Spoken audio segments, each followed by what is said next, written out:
சென்னையை தலைமையகமாக கொண்டு தென்னிந்தியாவின் பல்வேறு நகரங்களில் கோகுலம் நிதி நிறுவனம் இயங்கி வருகிறது. இந்த நிறுவனத்தில் அரசியல் பிரமுகர்கள், சினிமா துறையை சேர்ந்தவர்கள், தொழிலதிபர்கள், வெளிநாடு வாழ் இந்தியர்கள் உள்ளிட்ட ஏராளமானோர் வாடிக்கையாளர்களாக இருந்து வருகின்றனர்.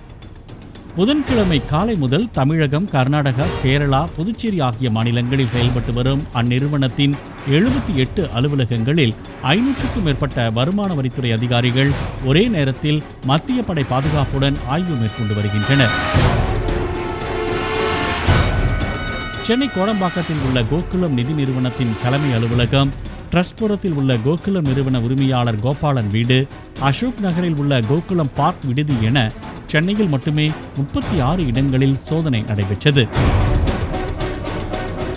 கேரளாவில் 29 இடங்கள், பெங்களூருவில் 5 இடங்கள், கோவையில் 5 இடங்கள், புதுச்சேரியில் 2 இடங்கள் என இந்த சோதனை தொடர்ந்து நடைபெற்று வருகிறது.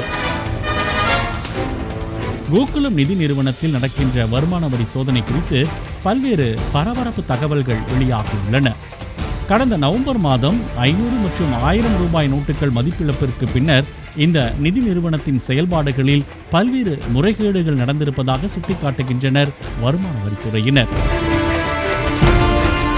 கருப்பு பணத்தை வெளிக்கொண்டு வர மத்திய அரசு நிர்வாகம் அதிரடி நடவடிக்கைகளை மேற்கொண்டு வந்த நிலையில் கோகுலம் நிதி நிறுவனம் அரசியல் பிரமுகர்கள் மற்றும் சினிமா துறையினர் பலரிடம் இருந்து பழைய ரூபாய் நோட்டுகளை பெற்று குறிப்பிட்ட சதவீத கமிஷனுக்கு புதிய 2000 ரூபாய் நோட்டுகளாக மாற்றிக் கொடுத்துள்ளது என்கின்றனர். இது தொடர்பாக 10,000 கோடி ரூபாய்க்கு மேல் பண பரிமாற்றம் நடந்திருப்பதை கண்டறிந்துள்ளனர் வருமான வரித்துறையினர். அதிலும் குறிப்பாக கேரளாவை தலைமையிடமாக கொண்ட கத்தோலிக்கன் சிரியன் வங்கியில் இருந்து மட்டும் இந்த நிதி நிறுவனம் வாடிக்கையாளர்களின் முதலீடு என்று பழைய ரூபாய் நோட்டுகளை கொடுத்துவிட்டு 3000 கோடி ரூபாய்க்கு புதிய 2000 ரூபாய் நோட்டுகளாக பெற்றுள்ளது தெரிய வந்துள்ளது. மேலும் இந்த பண பரிமாற்ற நடைமுறைகளுக்கு எந்தவிதமான முறையான கணக்கு வழக்குகளும் கோகுலம் நிதி நிறுவனத்திடம் இல்லை என்றும் அவர்கள் கமிஷனுக்கு ஆசைப்பட்டு கருப்பு பணத்தை மாற்றிக் கொடுத்து ஊழல் முறைகேட்டில் ஈடுபட்டதாக குற்றம் சாட்டுகின்றனர் வருமான வரித்துறையினர். எல்லாவற்றுக்கும் மேலாக கடந்த சில வருடங்களாக கோகுலம் நிதி நிறுவனம் தாங்கள் கையாளும் பணத்திற்கு முறையாக வரி செலுத்தவில்லை என்பதையும் சுட்டிக்காட்டியுள்ளது வருமான வரித்துறை வட்டாரங்கள்.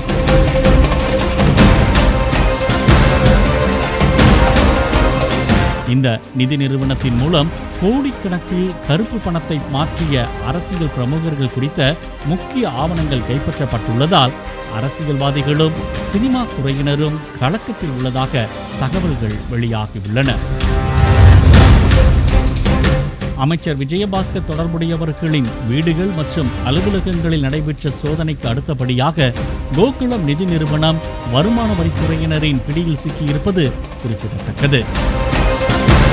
பாலிமர் செய்திகளுக்காக ஒளிப்பதிவாளர் மோகன், செய்தியாளர்கள் சரவணகுமார் மற்றும் வேல்ராஜ்.